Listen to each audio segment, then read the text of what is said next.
So we'll play a game. It's called Tongue Twisted. Tongue Ừ. Twisted. These sentences are quite hard to read. So let's try. Okay, let's try. Okay, let read the sentence for me.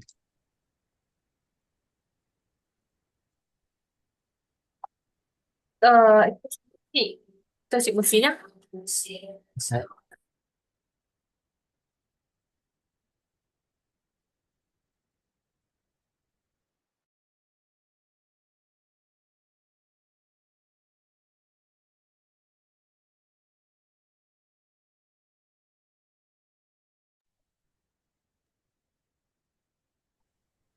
Okay. Before you read this, remember the difference between sh and s. Okay. Ừ. Okay, let's try. She, She. she, Let's read, yeah, let's read slowly first. She she,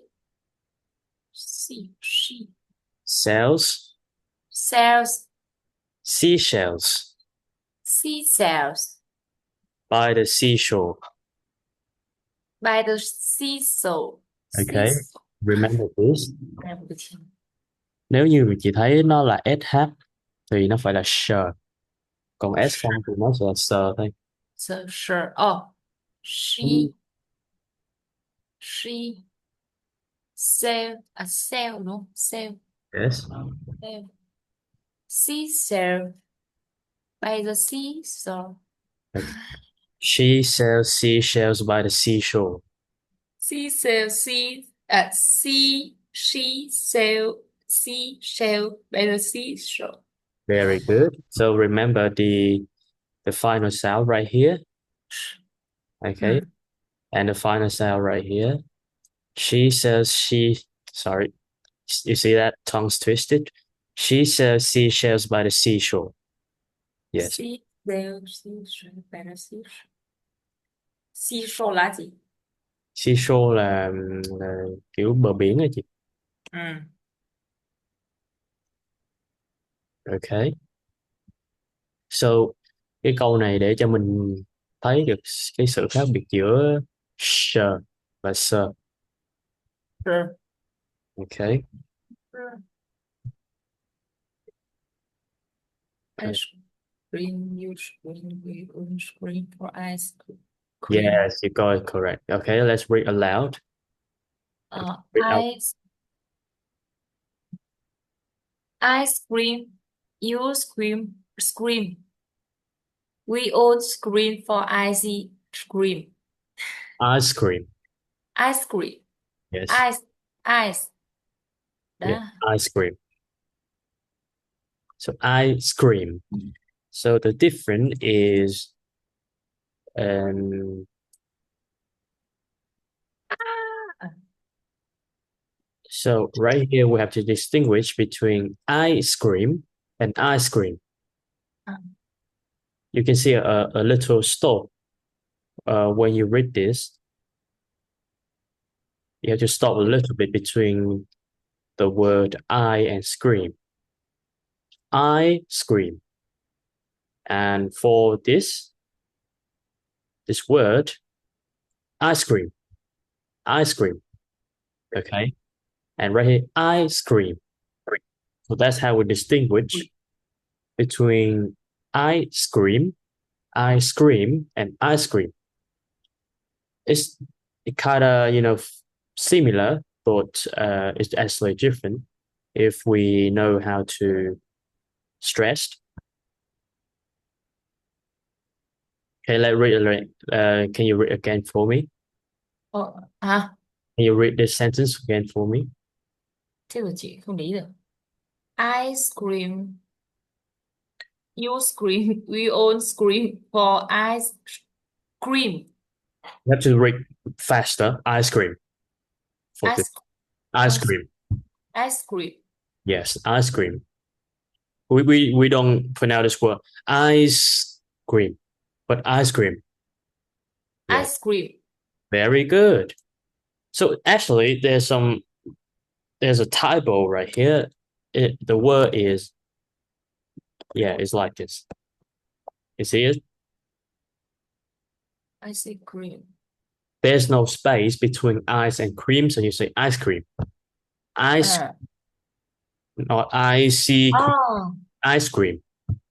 ice cream. Use Very cream. good. We all cream for ice cream. Yes, very good.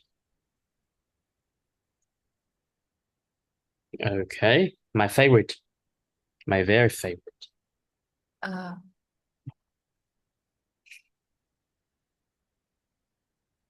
kem. What?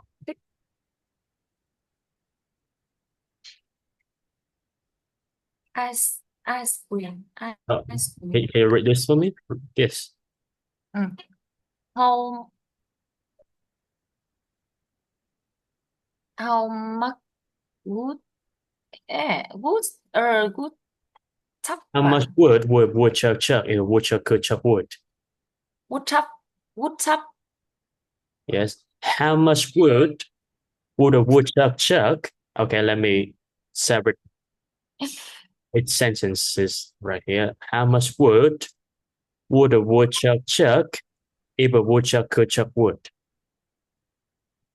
How much wood could a good chop if a good chop could chop wood? Yeah, you got it correct. Right now you have to just pronounce more accurate.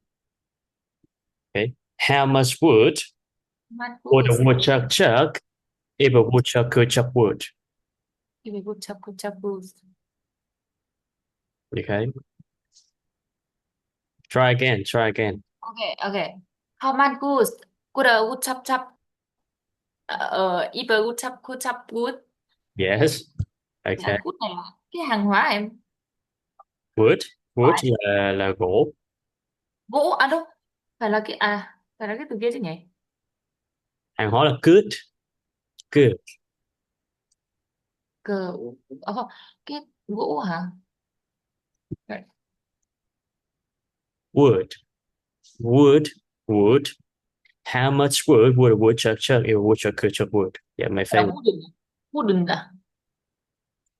What you say? Wooden là gỗ, sàn gỗ không phải à? Gỗ. Wooden là tính từ của nó chị. Tính từ của nó là cái gì nó làm bằng gỗ. Bàn gỗ, ghế gỗ thì wooden chair, Là wooden gỗ đúng không? table. Nó là làm bằng gỗ. Còn À, thế wood cũng chắc là là là gỗ luôn. Woodchuck là con chuột chuỗi gỗ. Cái con mà nó hay đục gỗ á. Nó gọi là con chuột chuỗi gỗ. oh my god. Chắc đây chỗ mình có thể hiểu là như nó đục gỗ á.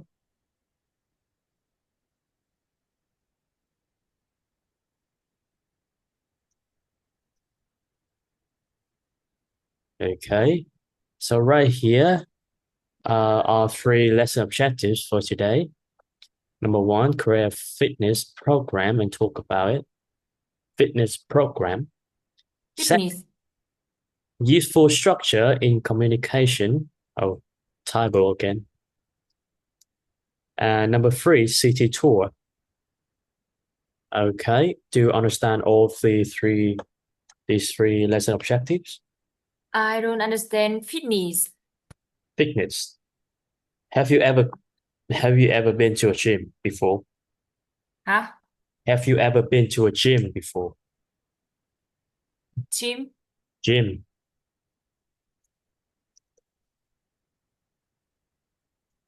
Have you ever been to a gym before? No. Ừ. Chị có đi Ừ. tới phòng gym lần nào chưa? Có. Yes. So you can see, for example, I take California. Do you know California? I know. Fitness and gym. So yeah, Fitness. fitness mình có thể hiểu như là um, tập thể hình. Yes. Thể hình hả? Thường những cái phòng gym nó sẽ có cái tên nó xong rồi fitness and gym. Ừ. Okay. Fitness nó có thể kiểu như là những cái nói chung tất cả những cái môn giúp cho mình Fit. Yes. Structure. Structure là cấu trúc. Cấu trúc à? Yeah.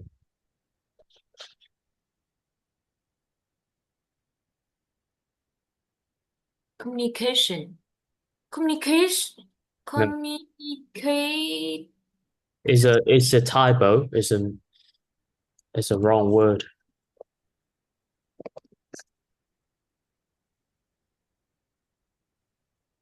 À, cái đấy bị sai đúng không? Yes, it's a wrong word. Typo.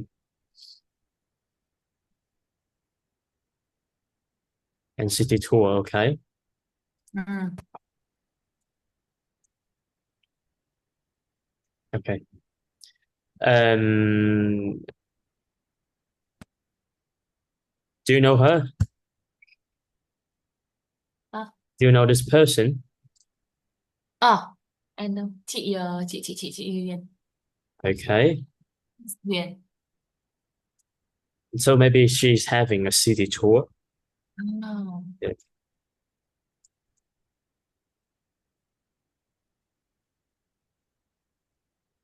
Okay, Ừ. right here, can you read the sentence in the box for me?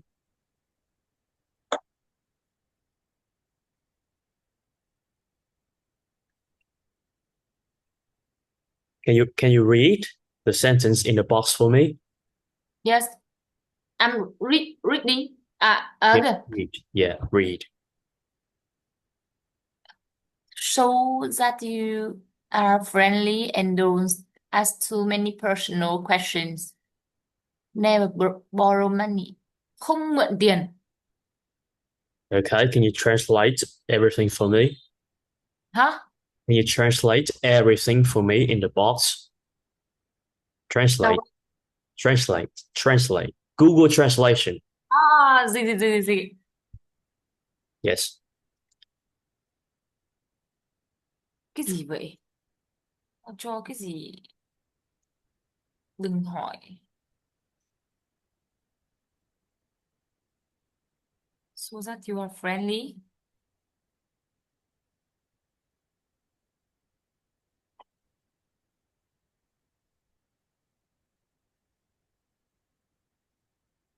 Okay.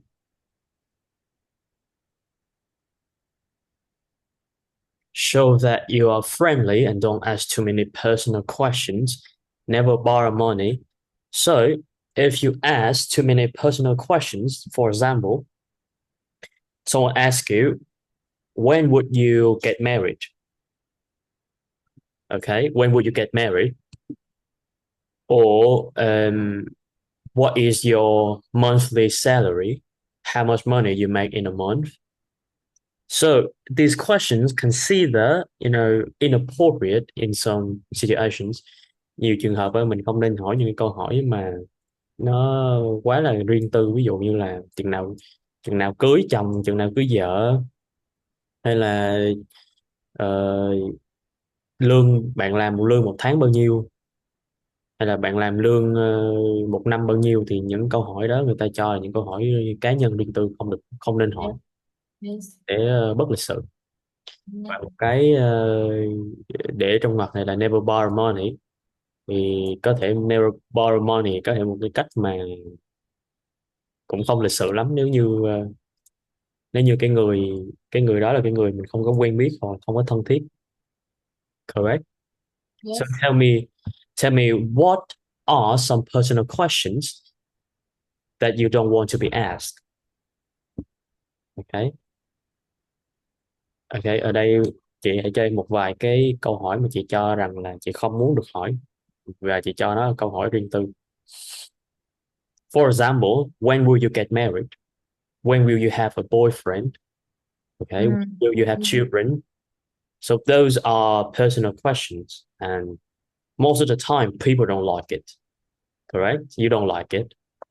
So how would you feel if somebody asks you when would you get married? How would you feel? Chị thấy bình thường. Okay, so maybe that is opinion based. So it Opinion. based. Opinions. Maybe Tiền lương của bạn bao nhiêu? Nhưng mà bây giờ how How much money do you make in a month? Or how much money you make? Okay. Thường thì nước ngoài ta hay hỏi annual salary là lương lương lương trong năm. Tại, salary. tại vì người ta phải đóng đóng thuế á, thì cái người ta có lương trước thuế và lương sau thuế, và thường khi những cái nước châu Âu á, cái lương trước thuế và lương sau thuế nó rất là khác nhau, tại vì người ta phải đóng rất là nhiều khoản thuế.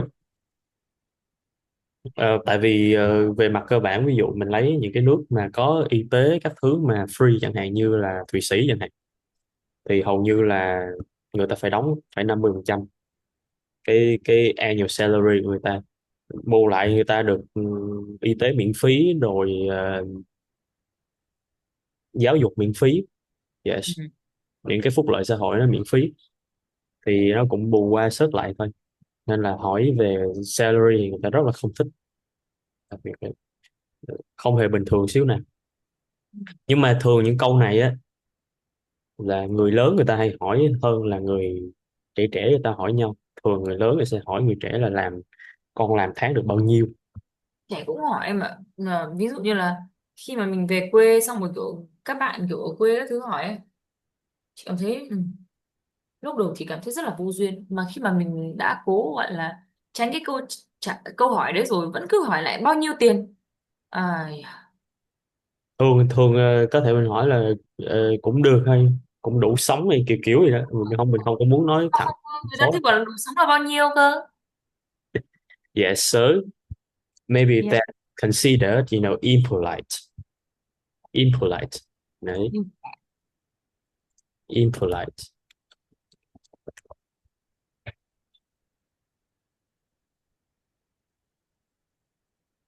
Or there's one question that sometimes some people consider that this is personal question. What is your job? What is your job? Sometimes they don't want to be asked, what is your job? Có nhiều người ta cũng không thích hỏi là bạn làm nghề gì, vì có Ồ. thể người ta không muốn nhiều người biết người ta làm nghề gì. À. Nó không có ý là người ta sẽ làm cái nghề nó illegal, nhưng mà có thể người ta không muốn nhắc tới. Yes.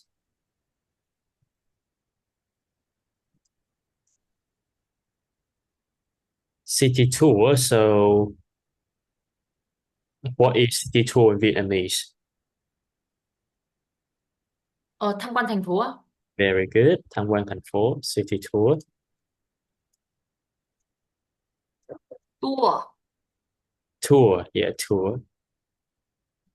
Have you ever had a city tour before? Have you Tour. ever had a city tour before? You have you ever had a city tour before? Trước đây á, Yeah, có chị đưa Chinese Chinese friend. around Hanoi, Yes, very very more. a lot, Ờ, khác nhau ở kìa. Different people. different Ừ. people. Like Yes, you mean yes, many people, many Chinese people yes. going around Hanoi. Chỉ có mỗi chị là người Việt Nam. Okay, you are the only Vietnamese, Yes, yes, and your friends are Chinese, yes. and you take them Friend and my customer. and your customers, so you took them going around Hanoi. Yes. I see. Nice. So you are the tour guide. You are the tour guide. Yes. Okay. Okay. So you was the tour guide before. So maybe these questions are what you want to ask your Chinese friends and customers. Okay. Do you understand all of these questions? How long have you been in Vietnam? Bao nhiêu? Okay, let's practice. Let's practice each questions. Okay, Yes. repeat after me. Repeat after me. Uh, How long have you been in Vietnam? How long have you been in Vietnam? How long have you been in Vietnam? Do you travel alone or with your friends' family? Do you travel alone or with your friend family? How many cities have you visited in Vietnam? How many cities have you visited? Visit, thăm, visit, visited in Vietnam. How do you feel about the weather in Hanoi? How do you feel about weather in Hanoi? Have you ever tried any Vietnamese food? Have Have you tried any Vietnamese food? Was it delicious? What is delicious? Delicious. Which food do you love most in Vietnam, Hanoi? Which food do you love more? Which food do you love most in Vietnam, Hanoi? Sorry. What Oh, activities did you do in Vietnam? what activity did you do in Vietnam? And the final question, how do you think about my country, Vietnam, and Vietnamese people? How do you think about my country, Vietnam and Vietnamese people? Okay, so first question, how long have you been in Vietnam? Means bạn đến Việt Nam được bao lâu rồi? Oh, how long have you been in Second Vietnam? question, yes. Do you travel alone or with your friends, family? Bạn đi du lịch một mình hay là với bạn bè, gia đình? Good. How many cities have you visited in Vietnam? Có bao nhiêu thành phố ở Việt Nam mà bạn muốn đi tham quan hay là thăm? Yes, you can say tham quan. Hoặc là bạn tới được bao nhiêu thành phố ở Việt Nam rồi? How many city have you visited in Vietnam? Oh, How do you feel about the weather in Hanoi? cảm thấy thời tiết ở Hà Nội như thế nào? Have you tried any Vietnamese food? Try là什么? À, try là cái gì? Tried, thử. Thử. Ui, em ơi, chết rồi, chị chỉ biết cái từ try kia thôi. Này là tried Try, try. participle và past participle. Chết rồi, nó cứ đổi sang quá khứ hay gì là chị chưa chưa biết mấy cái đấy. How, Have you tried any Vietnamese food? Bạn đã ăn thử nhiều món ăn Việt Nam nào chưa? Was it is delicious? Ví dụ người ta kêu là tôi ăn bún bò Huế rồi thì mình có thể hỏi là was it delicious? Ngon không? delicious là ngon đó. Ngon. Ờ, Delicious thường á là nó ngon và gọi là ngon lắm là nó gọi là delicious. Chứ không delicious. phải kiểu ngon ngon bình thường thì mình cũng chưa chắc là delicious, nhưng mà delicious chắc chắn là ngon. Very well. Đúng rồi chị. Ờ, nếu như mà chị có xem MasterChef, chương Ừ. trình MasterChef mà của ví dụ em coi của Mỹ này thì chỉ khi nào cái món đó thiệt sự ngon ông mới kêu là delicious, còn không thì người ta kêu là yeah it's nice, yeah it's well, yeah, còn delicious là nghĩa là người ta khen rất là ngon. Yep. Which See? food do you love the most? Ờ, món ăn Mhm. món ăn thích nhất yêu thích nhất của bạn ở Hà Nội Việt Nam. Yes, I suggest you say the most because I think it's Hoạt more. động mà bạn đã làm ở Việt Nam á, đã chơi ở Việt Nam á. Yes. Activities did you do in Vietnam? And the final question, the last question, Hmm? the last question. How do you think about my country, Việt Nam and Vietnam people? How do you think, bạn nghĩ gì về quê hương của tôi, Việt Nam và người Việt Nam? Good. So these questions, maybe you can use them to ask your Chinese friends Hmm. or Chinese customers when they have been to Vietnam and you took them around Hanoi. Maybe you want to ask them this. Okay. The first I hỏi ask them là cái gì? Họ đúng không? Hmm? Ờ, So did you ask them these questions? bạn đến Việt Nam bao nhiêu lần rồi? Oh, how many times have you been to Vietnam? Yes. Bạn sẽ ở trong bao nhiêu lâu? Oh, How how long? long will you stay in Vietnam? Yes. Ờ, bạn thích nhất cái gì ở Việt Nam? Đúng rồi, câu cuối cùng cũng hỏi. Okay, so what do you like the most in Vietnam? Okay. And any question? So maybe these questions, maybe you can use them in the future if you have a chance to, meet your Chinese friends or customers, and you have a chance to take them going around Hanoi. So maybe you want to ask them these questions to know more about them, okay, to practice your English. But I don't think you should ask. Maybe you will talk them in Chinese. I guess correct. Maybe you will talk to them in you talk to your Chinese friend in Chinese. Ừ. Yes, so maybe you can use them to ask maybe not Chinese people, maybe Western people, I guess, foreigners, not Chinese. Because if you meet Chinese people, you would use Chinese because you can speak Chinese. Yes. Nurse. So imagine right now, imagine that you In are ừ. a Chinese people, a Chinese person, and you travel to Vietnam, and I am your tour guide. I will ask you these questions, and just imagine that you have been to Vietnam for the first time, Ừ. okay, and you are staying in Hanoi at the moment. So I will ask you these questions and try to answer me. Okay, just imagine. Okay, first question. How long have you been in Vietnam?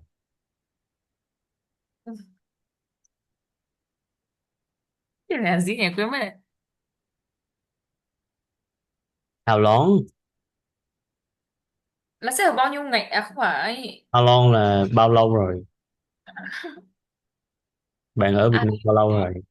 Bạn đến Việt Nam bao lâu rồi? So just say maybe a week, 2 days. ok. So imagine. Ờ, ờ.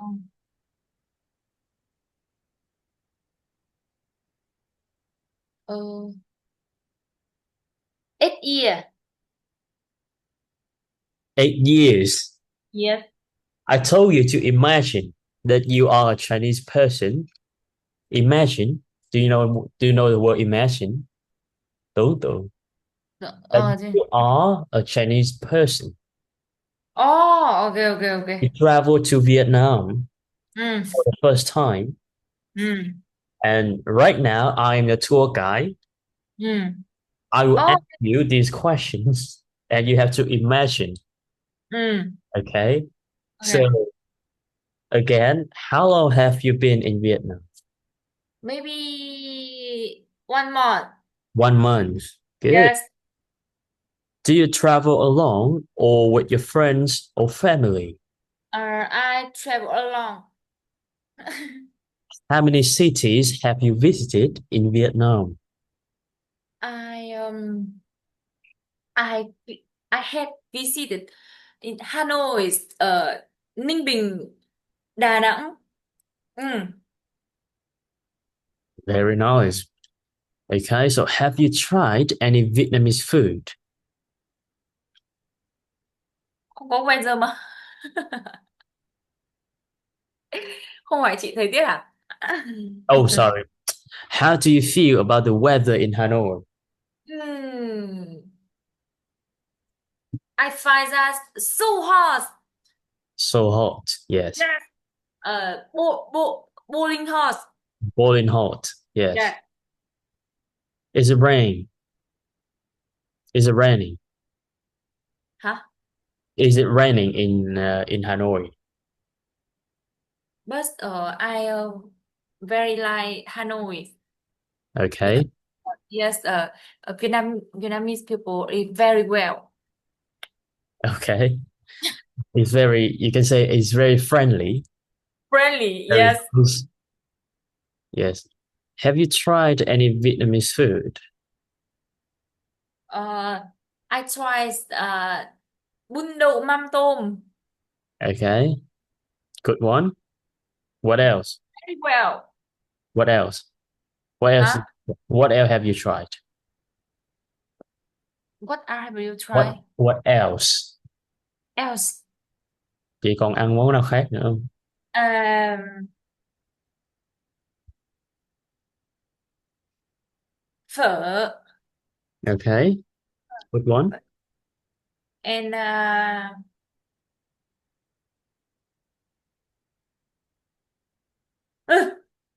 Okay, that's that's all maybe.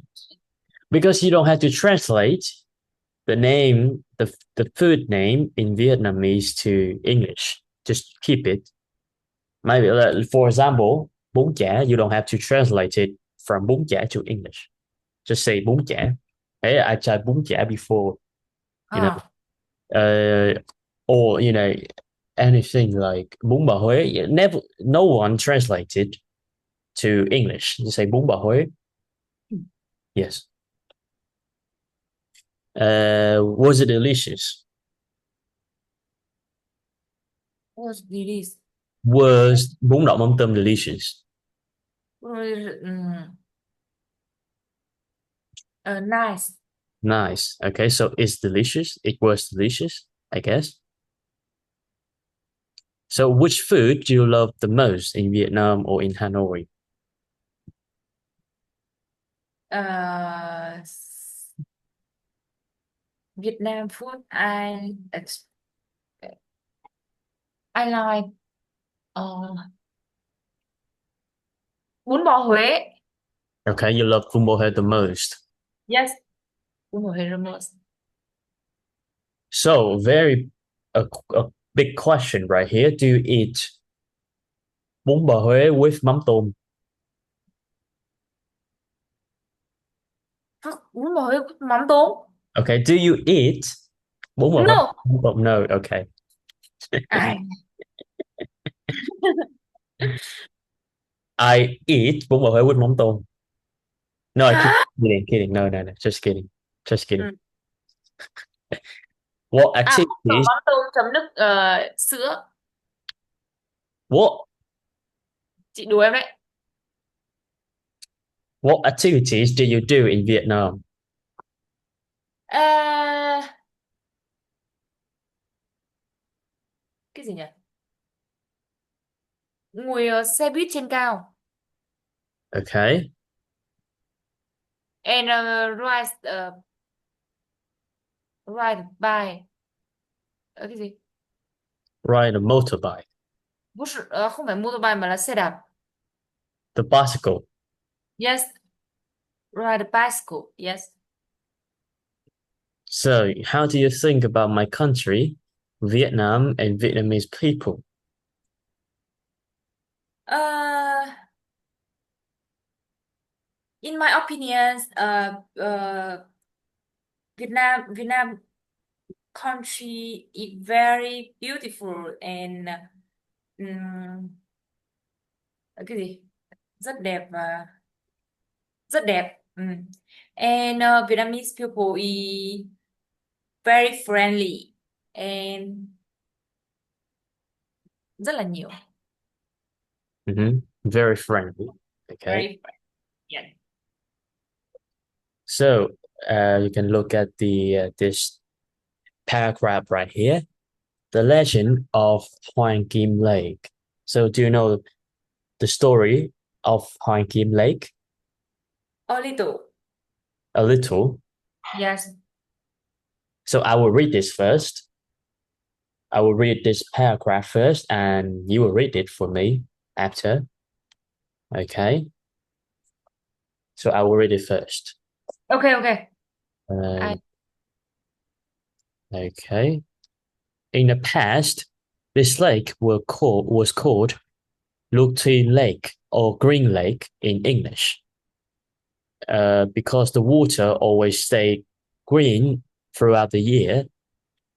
The name Huang Kim means the restore sword, and it comes from a story in the 15th century. According to the legend, King Lele received a sword from a golden turtle living in the lake.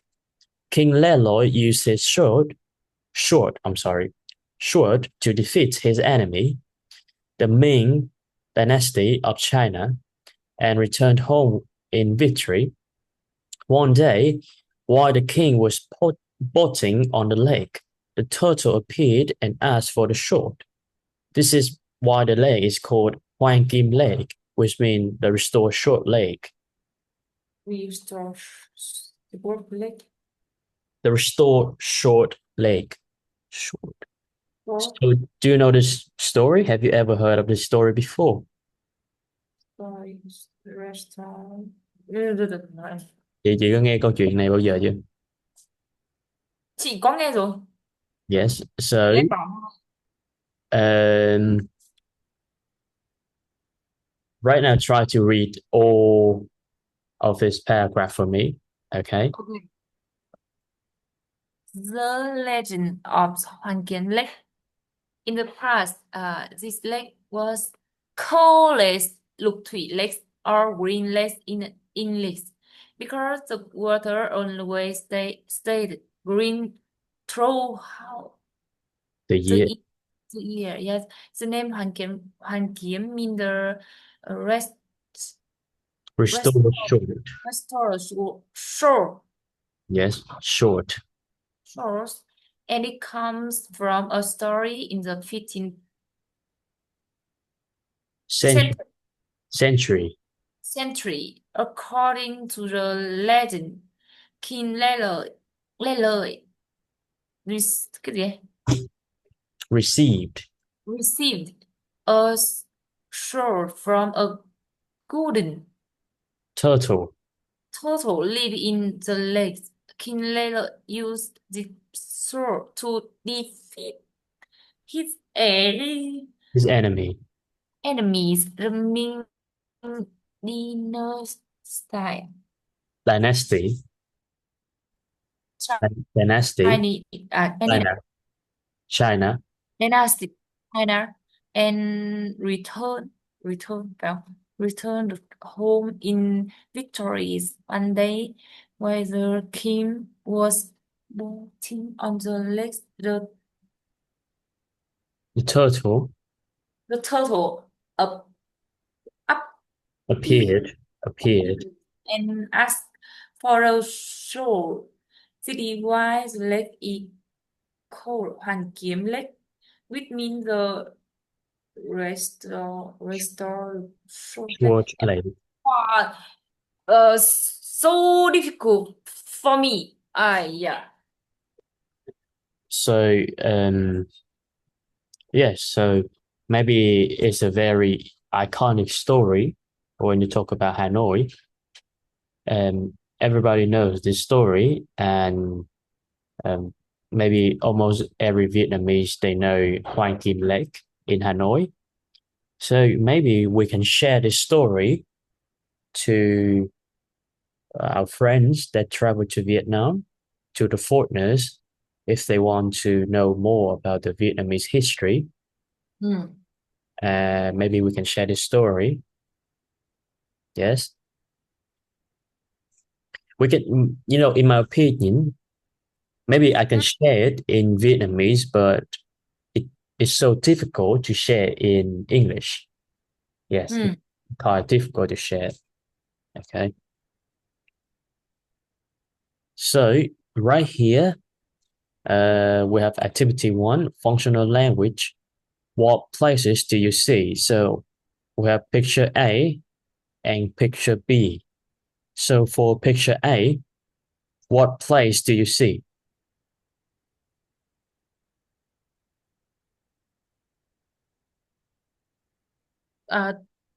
Bao nhiêu nữa? Đúng rồi.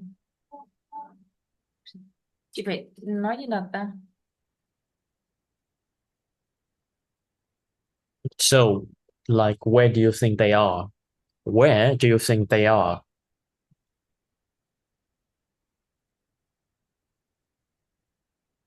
So do you know this shirt, this jersey? Do you know this jersey?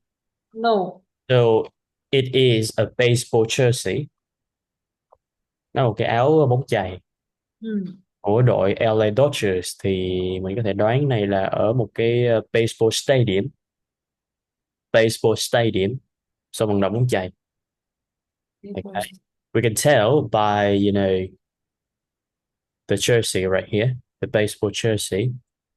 And for B, what place do you see?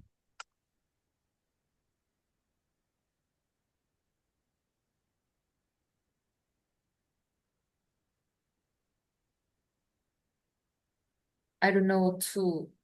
So maybe a store that Yes. sell clothes, a thrift store, maybe. I think. Closed. Closed. Oh, A is a parking lot outside a sports event. Right here is a souvenir store for sports fans. Okay, souvenir store. Cửa hàng lưu niệm, bán đồ lưu niệm. Souvenirs là lưu niệm hả? Yeah.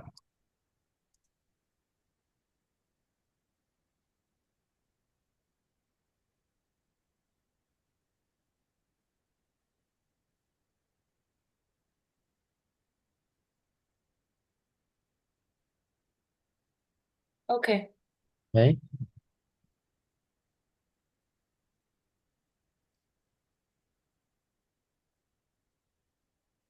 Okay, let me play the audio for you.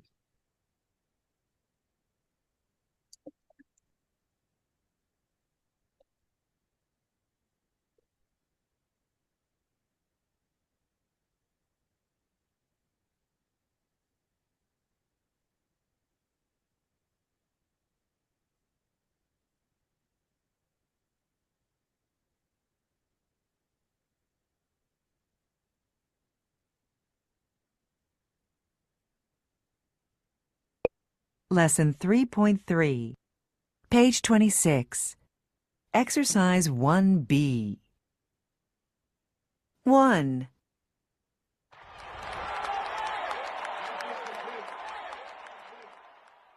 Excuse me, we're looking for Section C.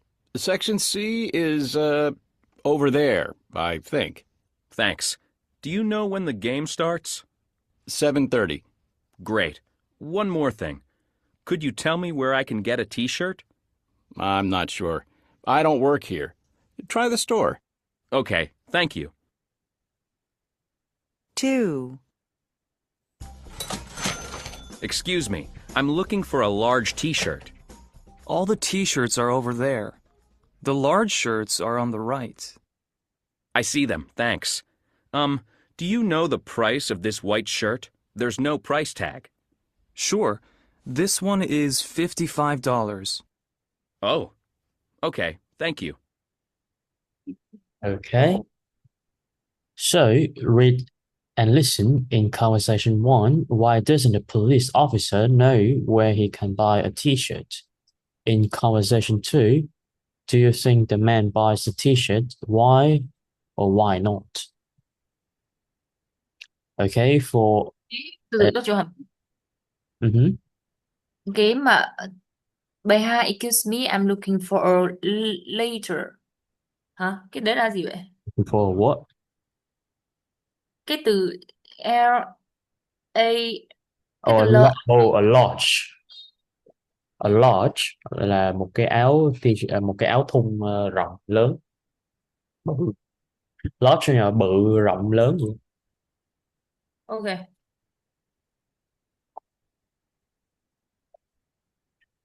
Okay. In conversation 1, right here. Tell me, why doesn't the police officer know where he can buy a t-shirt? Tell me. Tại sao cái ông police officer này ổng không biết chỗ bán chỗ mà cho cái anh này có thể mua áo thun? Why?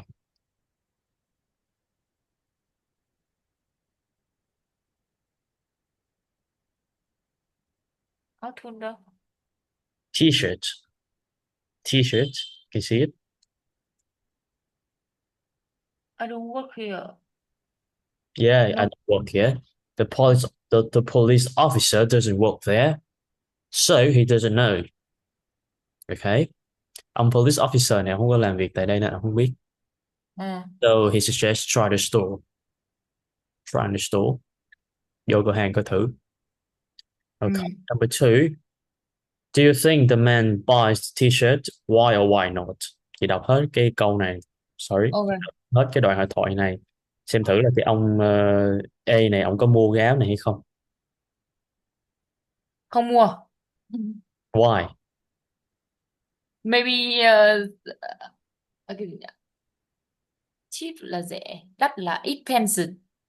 Yeah, so $55 Yeah, expensive. expensive. Yeah, expensive, I can see. So maybe it is around a million 200 Vietnam đồng. A million 200 Vietnam đồng. Có tầm 1,2 triệu. Yes, yeah, expensive. So maybe right now we practice the conversation. So we start with conversation 1. I will be A and you will be B again. Okay. Excuse me, we're looking for session C. Session C is over here, I think. Over there. Over there, I think. Thanks. Do you know where the game starts?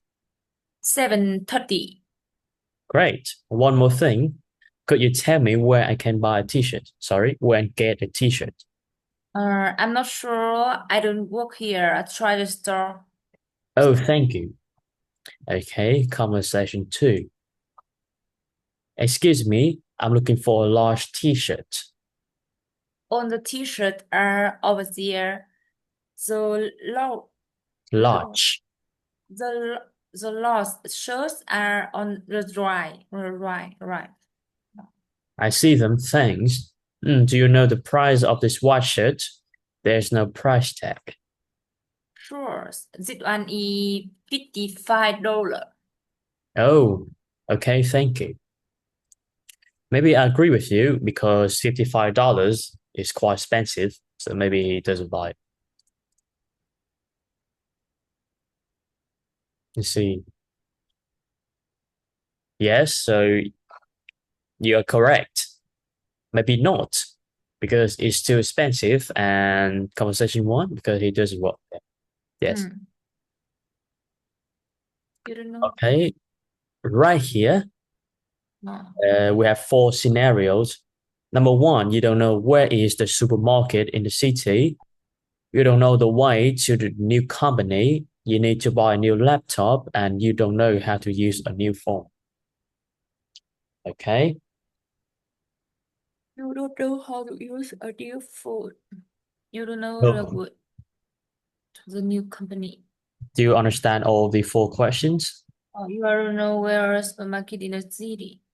You don't know. Bạn biết có cái siêu ở đâu à? What? Bạn biết way to the new company. Đường hướng nào đến công ty à? Đến công ty mới à? Tôi cần mua một chiếc laptop mới. Bạn biết okay, to use a new phone. You don't know. You don't know. You don't know how to use a new phone. What is it? Bạn không biết xài một cái điện thoại mới. Bạn không biết sử dụng một cái điện thoại mới. Ok, thì khi mình rơi vào những cái tình huống này thì mình có thể dùng những cái cấu trúc này. Ok, ví dụ như câu số 1 đi, mình đi du lịch ở đâu đó nước ngoài, cái mình không biết đường tới siêu thị, thì mình có thể dùng những cái câu này. I'm looking for the way to the supermarket. Can you tell me the directions? Can you give me the directions? Okay. Ví dụ như cái company cũng vậy luôn. I'm looking for the way to the new company. Can you tell me the directions? Can you show me the directions? Direction. Directions.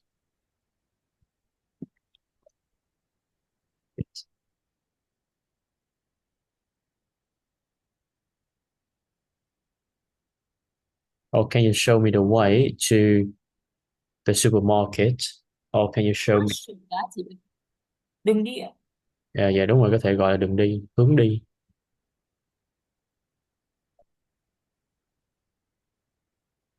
Okay. You need to buy a new laptop.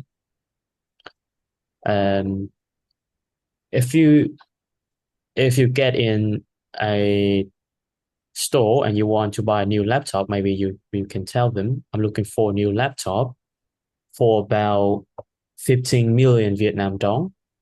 Show me some models. Yes, you can tell them the price, and maybe they get the laptop for you. They get the options for you. And you don't know how to use a new phone, you can ask, could you tell me how to use this new phone? Could you tell me how to use a new phone? Yes.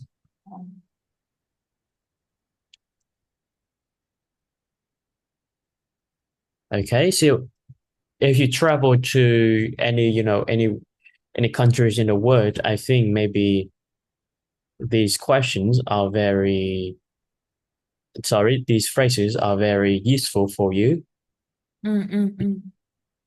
Yes. Thú ích.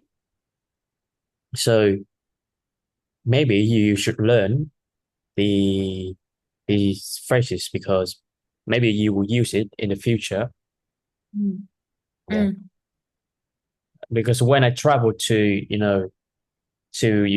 another countries, maybe I don't want to use taxi. I want Yes. taxi. I want to work. Oh, sorry, I want to walk. I want to use the bus. I want to use the metro. I don't really want to use the taxi. So maybe when you walk, you don't know the directions. Maybe you can see it on Google Maps, but you don't really understand the ways. So you need to ask people.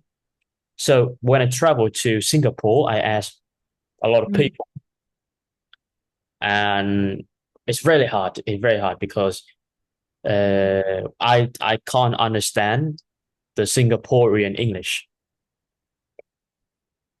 So maybe these are very useful if you travel to any countries in the world.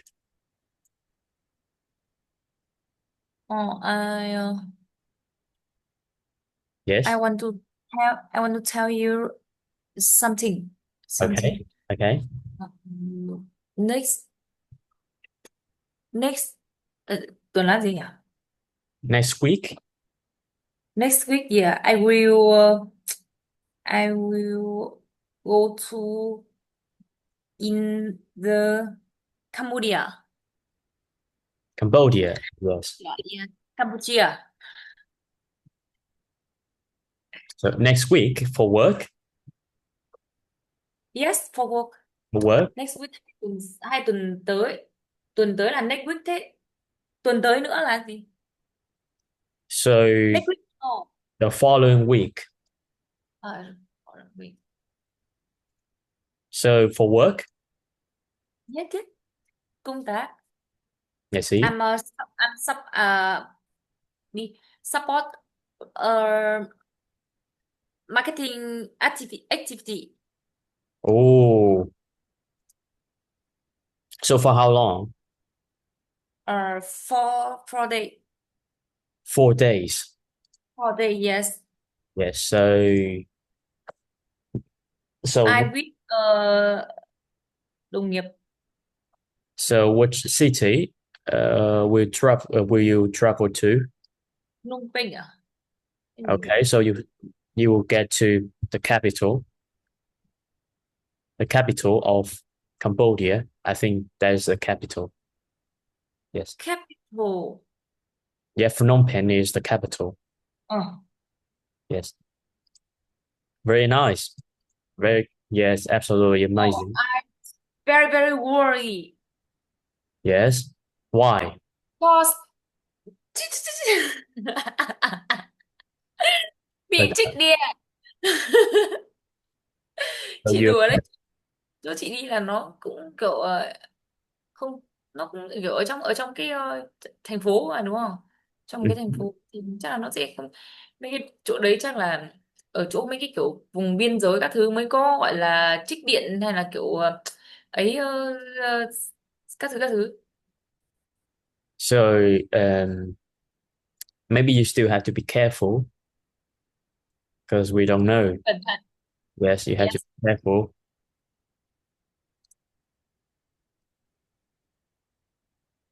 Advice. Advice là lời khuyên à? Yes. So I think a lot of Cambodian people they can speak Chinese. Yes. I guess. So you can use Chinese there, I guess, because Chinese and English. very yes. Okay. Right here we have one more activity before we stop the lesson. So put the conversation in order, then practice it. Hiện tại thì cái cuộc hội thoại này nó đang bị lộn xộn thứ tự. Sẽ đặt đúng lại thứ tự nó. Ví dụ mình có số 1 ở đây. Excuse me, I'm looking for the fitness class. Okay. So tell me what would be the second sentence? Fitness tập thể hình. Lớp Yeah. học thể hình. Yes. So what would be the second sentence?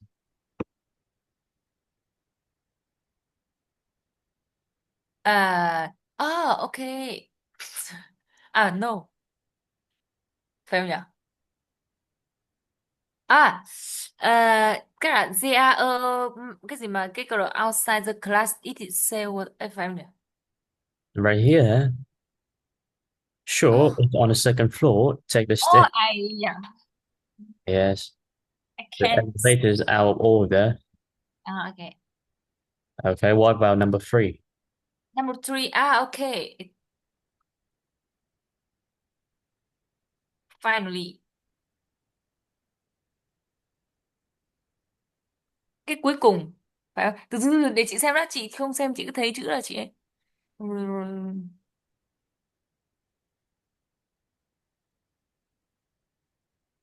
Cái cuối cùng. I don't think so. It had to be 3 right here because this guy said out of order. Out of order. Again, sorry, out of order. He didn't understand what is out of order means. Chắc là bảo là Out of order là bị hư á, không xài được. So xong sẽ tới cái number 4. Okay, out of order. Oh, sorry. No. Number 4 is right here. Number 4 is right here. Yes, it doesn't work. You need to take the stairs. Out of order nghĩa là bị hư á chị. Thang máy bị hư. Elevators nó bị hư. Xong rồi ông này không hiểu out of order nghĩa là gì hết. I'm not sorry, out of order. Xong rồi ông kêu là it doesn't work. You need to take the stairs. Thang máy hư rồi, đi thang bộ đi. Thì ông này mới kiểu là okay, out of order. Got it. Also, can you tell me what time the class finishes? Okay. So tell me what number 6. number 6 is finished as 9. 9, I think. So right here. Nice race. Just one more thing. Do you know where I can get some water? Yes. Number 8. There's a try là gì vậy? Outside the class, it is sell water. Cái câu đầu tiên đó hả? 8. Yes. Cái từ kia là gì? Merchant. Machine. Machine. Cái máy. Máy.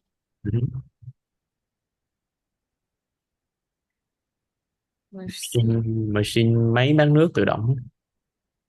Oh.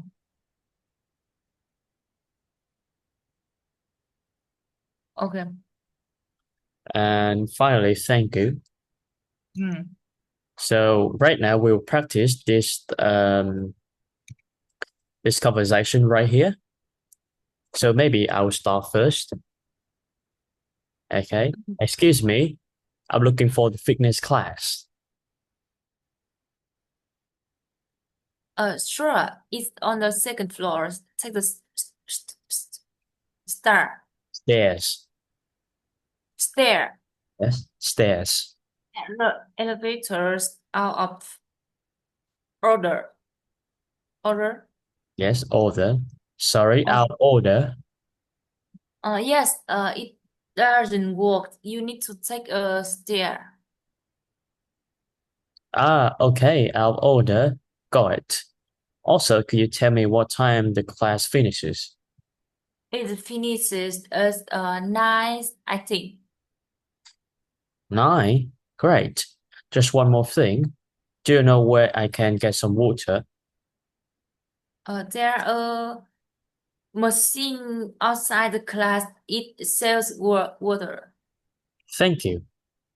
Okay, so right now you will start first.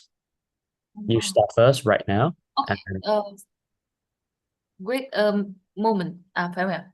Cái từ stair là gì? là cái cầu thang bộ hả chị? Cầu thang bộ. Ok. Stair. Okay. Excuse me. I'm looking for a Finnish class. Sure. It's on the second floor. Take the stairs. The elevator's out of order. Sorry, out of order. Order. Yes, it doesn't work. You need to take the stairs.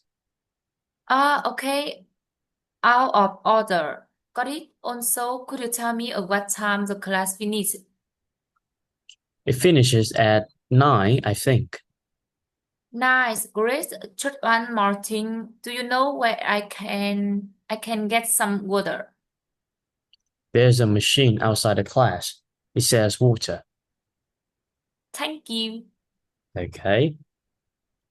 So maybe that's all. Let me see what is the next slide.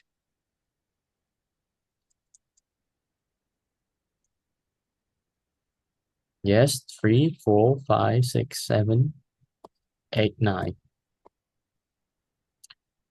So maybe I think So good.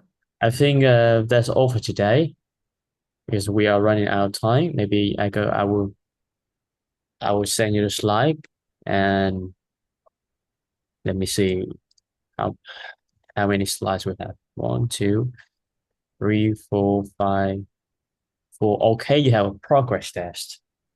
So maybe you have to do it. I will send you the slide and you will do it. Okay, maybe that's all for today. Do you have any questions for me today?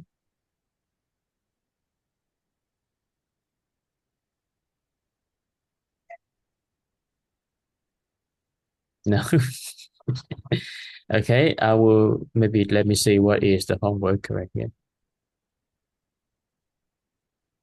Okay, we don't have time to do this, so maybe I'll send you a slide and you can read it first. And if you don't understand anything, you can ask me. Okay, Mhm. I will send you a slide. Okay. Let me see. Time to speak.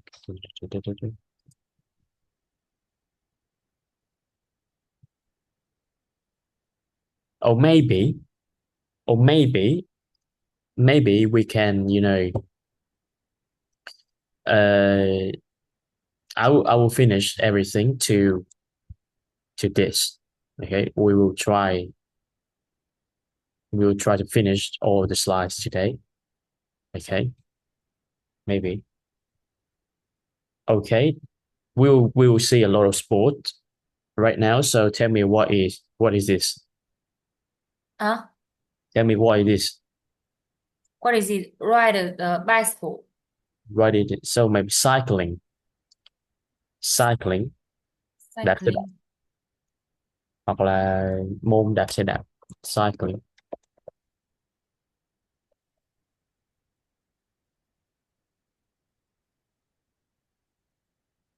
Okay. Đạp tự động hả? Play soccer. Okay, you can say football. À, football. Chết rồi, quên mất. Bộ soccer. Football, soccer. Football is British English. Soccer is American English. Tennis. Tennis.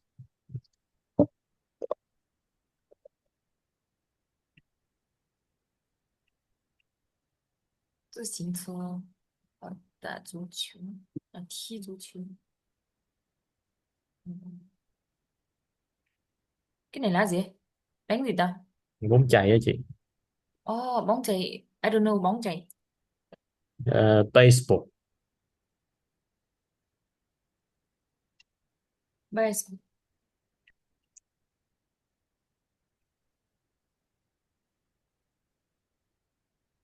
Bóng chày.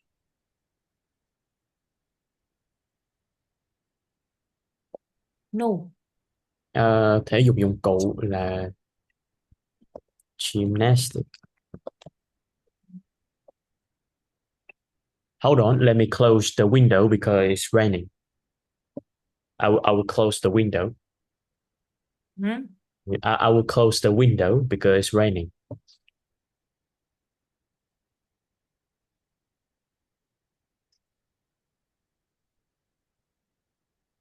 Okay, let me close the window.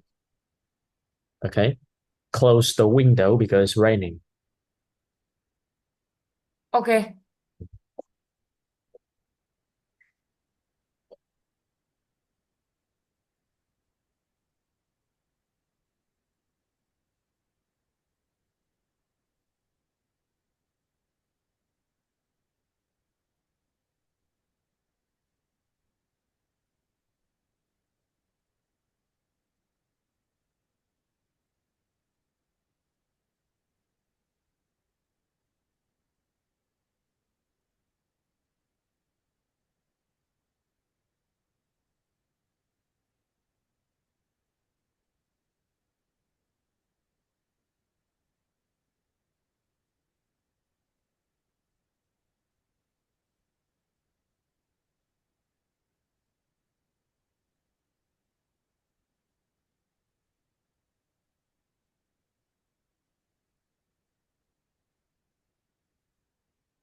Okay, sorry.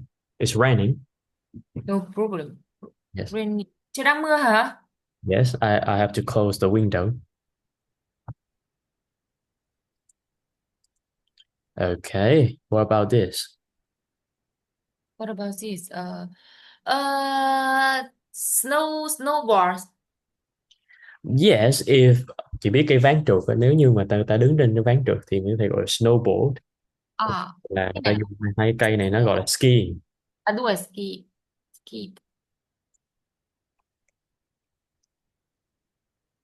Skiing Ski, là skiing ski là gì cơ?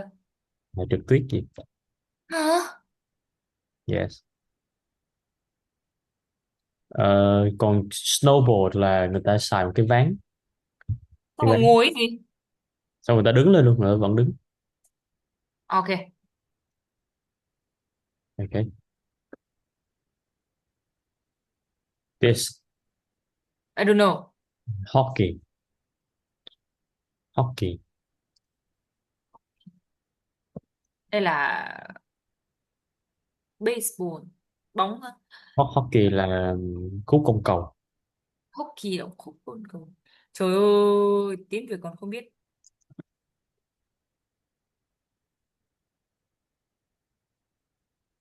Cái kia là gì nhỉ?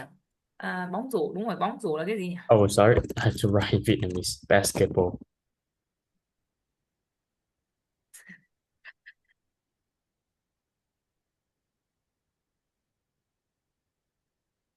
Basketball. Ok. Okay, so right now we will practice this vocabulary. Okay, we'll practice. Sorry. Okay, number one, cycling. Cycling. Cycling. Football. Cycling. Football. Soccer. Soccer. Yes. Tennis. Tennis. Baseball. Baseball. Basketball. Basketball. Gymnastics. Gymnastics. Skiing. Skiing. Hockey. Hockey. Good.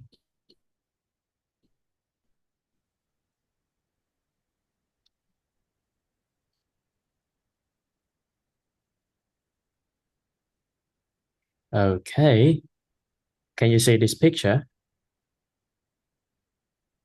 Can you see this Oh, picture? I can see. Yes. Okay. Where are the people? Where are the people? Where are the people? What are they doing? And do you like doing those activities? So we'll answer the first question right here. What are the people? Họ đang ở đâu? So we have a lot of locations. Where are the people? Oh, Okay, we have five locations right here. One, what are they playing? What are they doing? Play football. No, number one right here, number one. Number one, soccer. Bóng rổ mà. Basketball. Yes, basketball. Sao em lại cười? So where do you think they are?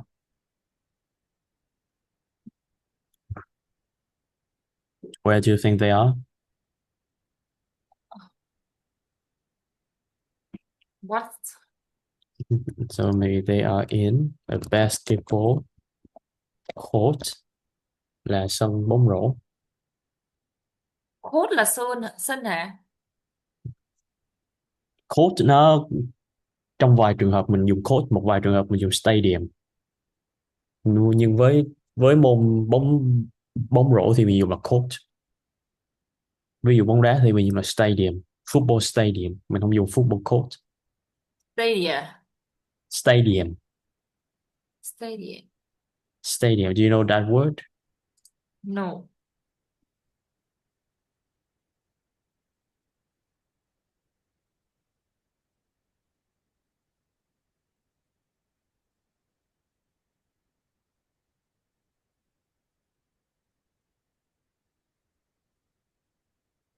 Okay. Second, you already know that they are playing football on a football stadium. Number three. Number three, they are swimming. Đang bơi. Where are they? Hồ bơi.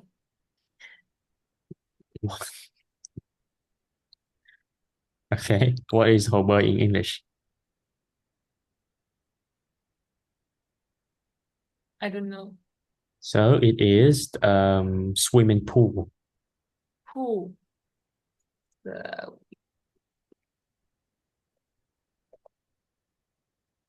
Swimming pool. Okay. Number four. Yeah. Exercise. Exercise, yes. In the park. In the park, yes. Number five. Running. Running on a running court. In the chạy ở đâu vậy? Running court. Running court. Running court. Yes. Nên là có sân mình sẽ dùng court, có sân mình dùng stadium.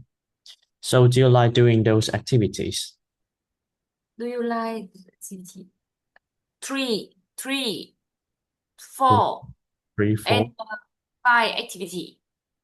Okay, you like number 3, 4, and 5. Yes. Okay, good.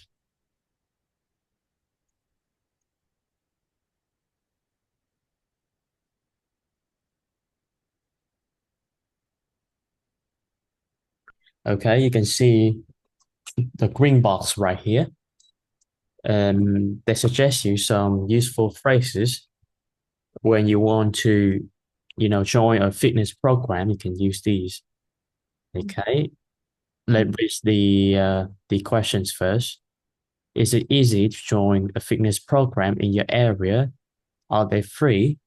What are the advantages of exercising in a program? Free program. Okay. It's good. Freaking please. Do you understand all of these questions?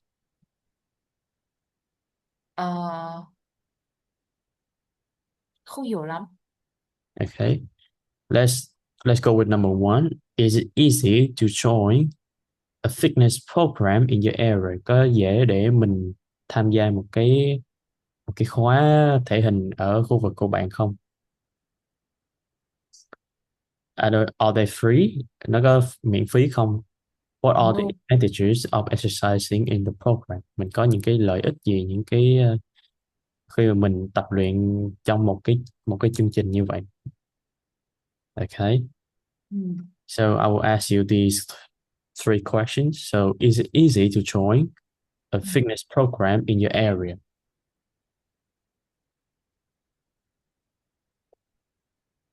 No. No. Yes. Are they free? No too. No. You have to say no either. No, E. no either. No.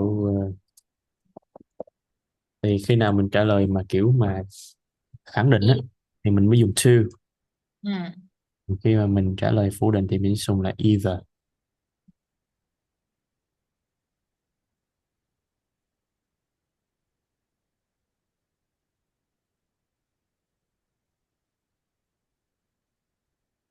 Okay. So Okay. what are the advantages of exercising in a program?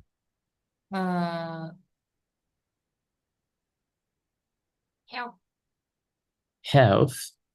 Yes. Okay. Health. Anything else? Hả? Anything else?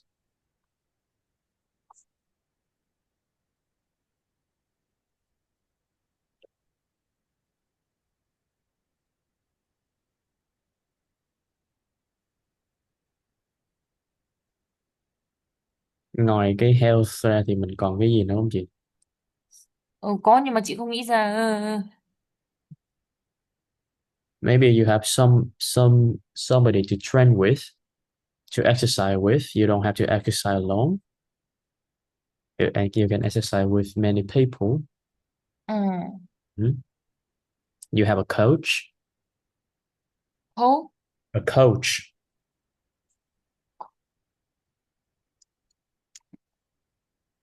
Một cái huấn luyện viên. So sorry. Okay, a coach. You have somebody to train with. Yeah, so maybe those are the advantages.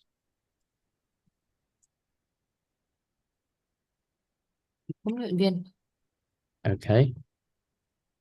Design a fitness program for your town, workplace, or school. Use your ideas from A and B. Think about activities, location, timetable, and people. Bây giờ chị sẽ design một cái fitness program.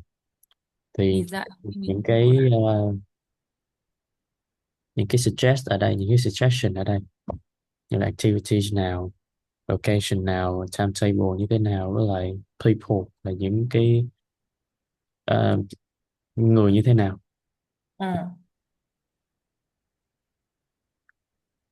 Okay, right here. Sau cái buổi này em sẽ gửi cho chị cái slide, rồi chị sẽ scan cái mã này, rồi chị sẽ làm cái test. Okay. Phải scan cái này xong test. Okay. Okay. Rồi yes, so maybe that's all for today. You will scan this and you scan this and do it and send me your school. Okay. Cái này bắt buộc làm đúng không? Dạ đúng rồi.